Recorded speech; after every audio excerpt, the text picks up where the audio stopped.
হিমালয়ের ১৬,০০০ ফুট উঁচুতে এমন এক হ্রদ আছে যা বরফ গললেই মানুষের কঙ্কালে ভরে যায়। এটি ভারতের উত্তরাখণ্ডের রহস্যময় ক্ষীরূপকুণ্ড হ্রদ। ১৯৪২ সালে বরফে ঢাকা এই নির্জন হ্রদে পাওয়া যায় শত শত মানুষের কঙ্কাল। প্রথম দিকে ধারণা করা হয়েছিল এগুলি দ্বিতীয় বিশ্বযুদ্ধের জাপানি সৈন্যদের দেহাবশেষ, কিন্তু আধুনিক DNA পরীক্ষা সবাইকে অবাক করে দেয়। জানা যায় এই কঙ্কালগুলি একাধিক যুগে মারা যাওয়া ভিন্ন ভিন্ন দলের।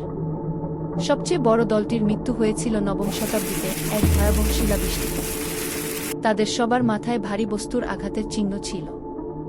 স্থানীয় লোককাহিনী অনুযায়ী এক অভিশপ্ত তীর্থযাত্রার সময় নন্দী দেবীর কোপে এক বিশাল তুষারঝড় বা শিলাবৃষ্টি এই করুণ মৃত্যুর কারণ। আজও বরফ গলা স্বচ্ছ পানিতে এই কঙ্কালগুলো অতীতের কোনো এক অজানা ট্র্যাজেডির সাক্ষী হয়ে দাঁড়িয়ে আছে। হিমালয়ের বুকে এমন হাড়হিম করা রহস্যের কথা কি আপনি আগে জানতেন? কমেন্টে জানান। আর পৃথিবীর এমন সব অজানা রহস্য জানতে এখনই পেজটি ফলো বা সাবস্ক্রাইব করে রাখুন।